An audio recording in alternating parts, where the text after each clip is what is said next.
आप देख रहे हैं इंडिया टाउन न्यूज, भारत की बात। नमस्कार, आप देख रहे हैं इंडिया टाउन न्यूज और मैं हूं आपके साथ मर्सी। स्वागत है आपका हमारे खास बुलेटिन राजधानी सरकारधानी में, जहां हम आपको छत्तीसगढ़ की महत्वपूर्ण खबरों से रूबरू कराएंगे। बुलेटिन की शुरुआत करने से पहले एक नजर आज की हेडलाइंस पर। राजिम कुंभ कल्प मेला का भव्य समापन आज, मुख्यमंत्री विष्णुदेव साय होंगे शामिल।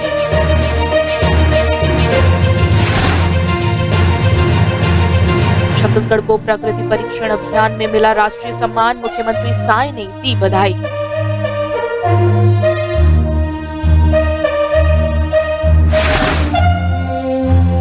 सीएम साय ने बागेश्वर धाम में लिया नक्सलवाद मुक्त छत्तीसगढ़ का संकल्प, धर्मांतरण पर प्रतिबंध लगाने की कही बात।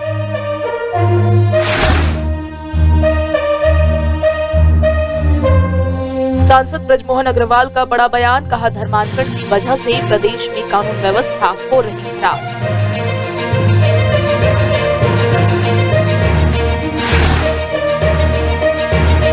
₹19,762 करोड़ रुपए का अनुपूरक बजट हुआ पारित, वित्त मंत्री ने कहा वित्तीय सुरक्षा की दिशा में काम कर रही सरकार। कैदियों के स्नान पर सियासत, भूपेश बघेल ने गृह मंत्री शर्मा से पूछा सवाल, कहा कब होगी लोहारडी और बलौदाबाजार हिंसा में गिरफ्तार निर्दोष लोगों की रिहाई। सरकार पर चढ़ा 411 करोड़ का कर्ज, 27 दिन में 750 करोड़ की खरीदी, आईएएस आईपीएस समेत 10 अधिकारी रडार में। ईडी के समन के बाद कांग्रेस नेताओं की हुई सीक्रेट मीटिंग, देर रात नेता प्रतिपक्ष के बंगले पहुंचे बैच। रायपुर में कंस्ट्रक्शन कारोबारी के घर चोरी, 3 आरोपी हुए गिरफ्तार, पुलिस ने 2,30,000 का माल किया जब्त।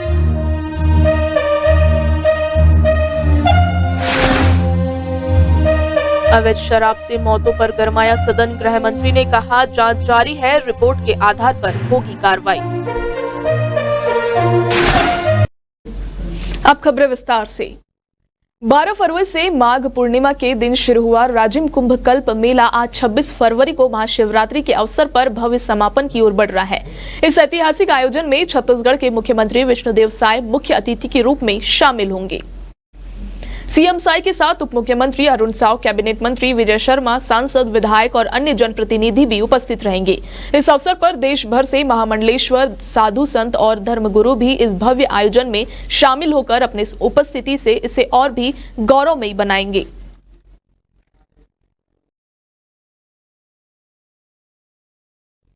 छत्तीसगढ़ ने भारतीय चिकित्सा पद्धति राष्ट्रीय आयोग नई दिल्ली के तत्वाधान में आयोजित प्रकृति परीक्षण अभियान में उल्लेखनीय उपलब्धि हासिल कर राष्ट्रीय स्तर पर सम्मान प्राप्त किया। राज्य ने स्ट्राइक रेट लक्ष्य में देश भर में 3रा स्थान और कुल प्रकृति परीक्षण मानकों पर 9वां स्थान प्राप्त किया है। इस उपलब्धि के लिए केंद्रीय आयुष मंत्री प्रताप राव जाधव ने छत्तीसगढ़ को प्रशस्ति पत्र और ट्रॉफी प्रदान कर सम्मानित किया। यह सम्मान अभियान के राज्य समन्वयक डॉक्टर संजय शुक्ला ने ग्रहण किया। जहांगीर बाबा थिएटर मुंबई में आयोजित अभियान के समापन समारोह में छत्तीसगढ़ को यह प्रतिष्ठित पुरस्कार दिया गया। इस उपलब्धि पर मुख्यमंत्री विष्णुदेव साय ने आयुष विभाग के अधिकारियों और कर्मचारियों को बधाई दी।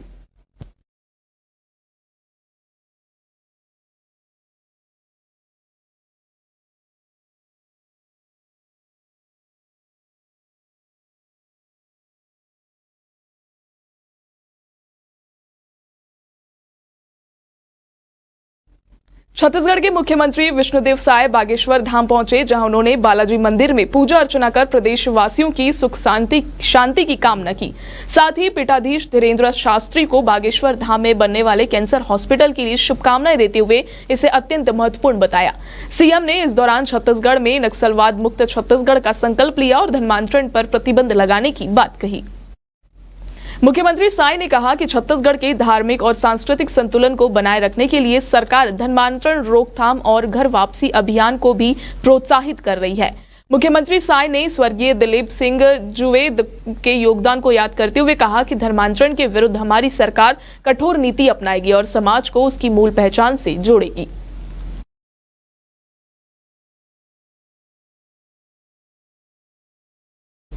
छत्तीसगढ़ में धर्मांतरण पर सख्त कानून बनाए जाने को लेकर एक बार फिर से सांसद ब्रजमोहन अग्रवाल ने जोर दिया है। इस मुद्दे पर उन्होंने बयान देते हुए कहा कि धर्मांतरण की वजह से प्रदेश में कानून व्यवस्था लगातार ठप हो रही है, इसलिए कड़ा कानून बनाना जरूरी है। इसके साथ ही उन्होंने गौ हत्या पर कड़ी कानून समेत अन्य मुद्दों पर भी बयान दिया।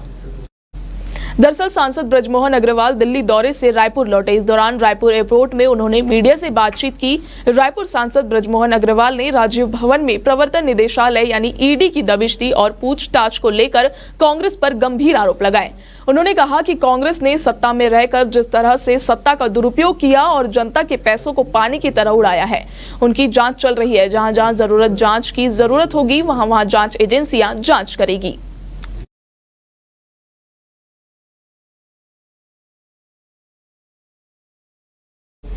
मुख्यमंत्री विष्णुदेव साय की सरकार का तृतीय अनुपूरक बजट आज विधानसभा में ध्वनिमत से पारित हुआ। वित्त मंत्री ओपी चौधरी ने वर्ष 2024-25 के लिए 19,762 करोड़ 12,42,523 रुपए का तृतीय अनुपूरक बजट प्रस्तुत किया। पश्चात पारित हुए उक्त अनुपूरक बजट को मिलाकर वित्तीय वर्ष 2024-25 में राज्य के बजट का आकार कुल 1,75,342 करोड़ रुपए का हो गया है।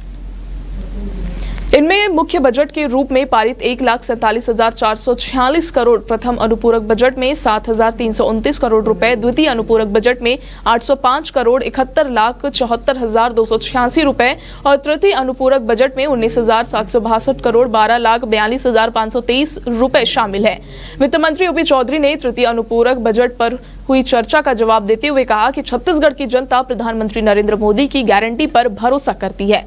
सरकार बनने के लिए 12 दिनों बाद ही मोदी की गारंटी के अनुरूप सरकार ने 12 लाख से अधिक किसानों को 2 साल के बकाया बोनस राशि 3,716 करोड़ रुपए का भुगतान किया। उन्होंने कहा कि हमारी सरकार ने समर्थन मूल्य पर इस वर्ष 149 लाख टन धान की खरीदी की है, जो अपने आप में एक रिकॉर्ड है।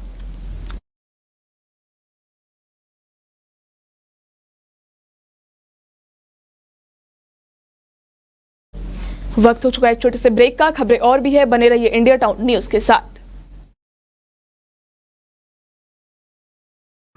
ये हमारे संस्कार ही है। भारत को भी मां के रूप में देखते हैं, खुद को मां भारती की संतान मानते हैं।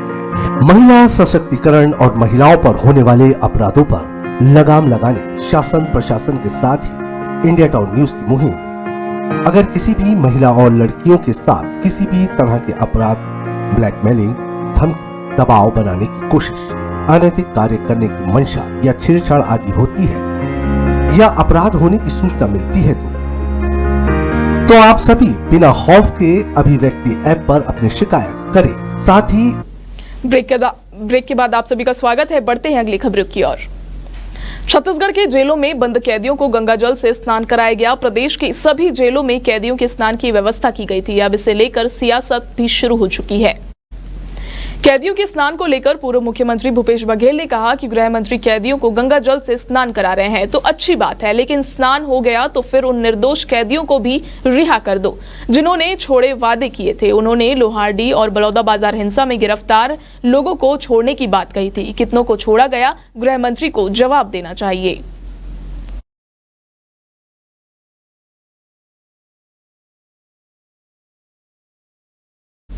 छत्तीसगढ़ सीजीएमएससी घोटाले में अधिकारियों और कारोबारियों ने सरकार को 411 करोड़ रुपए का कर्जदार बना दिया है। आईएएस, आईपीएस समेत अफसरों ने मिली भगत कर सिर्फ 27 दिनों में 750 करोड़ रुपए की खरीदारी ली। इस केस में मोक्षित कॉर्पोरेशन के डायरेक्टर शशांक चोपड़ा ईओडब्ल्यू की रडार पर है। सीजीएमएससी के अधिकारियों ने मोक्षित कॉर्पोरेशन को 27 दिन में 750 करोड़ का कारोबार दिया। मेडिकल किट समेत अन्य मशीनों की आवश्यकता नहीं थी, इसके बावजूद सिंडिकेट की तरह काम किया गया। मोक्षित कॉर्पोरेशन और श्री शारदा इंडस्ट्रीज ने कॉर्टेल बनाकर सीजीएमएससी में दवा सप्लाई के लिए टेंडर कोड किया।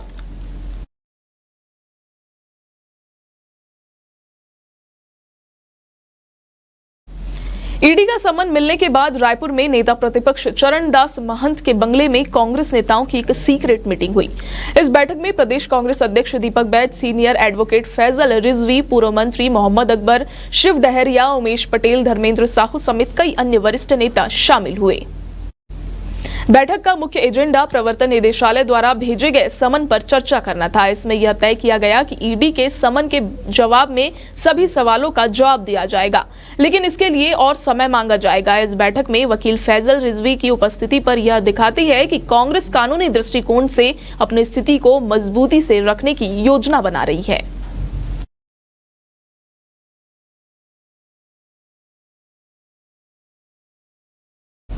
रायपुर में कंस्ट्रक्शन कारोबारी के घर पर चोरी हो गई। इस मामले में पुलिस ने पहले 2 आरोपियों को गिरफ्तार किया था। अब एक तीसरा फरार आरोपी दिनेश देवदास भी गिरफ्तार हो चुका है। दरअसल कारोबारी अपने परिवार के साथ अस्पताल गया हुआ था। पुलिस ने आरोपियों के कब्जे से सोने चांदी के गहने और नगद रुपए समेत 2,30,000 रुपए का माल जब्त किया है। दिनेश देवदास एक शातिर चोर है, जिसके खिलाफ रायपुर, महासमुंद और बलौदा बाजार में चोरी के मामले भी दर्ज है।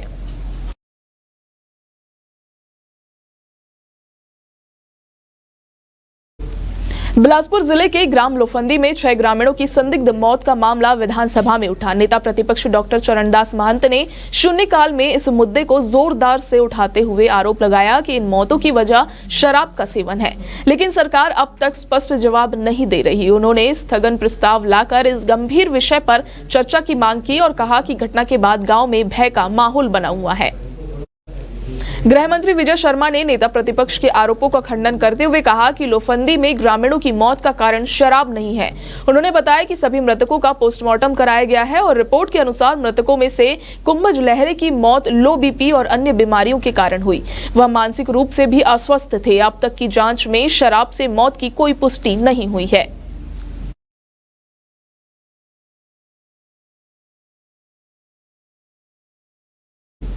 आज के हमारे खास बुलेटिन राजधानी सरकार धानी में फिलहाल इतना ही। अब मुझे दीजिए इजाजत। नमस्कार। आप देख रहे हैं इंडिया टाउन न्यूज, भारत की बात।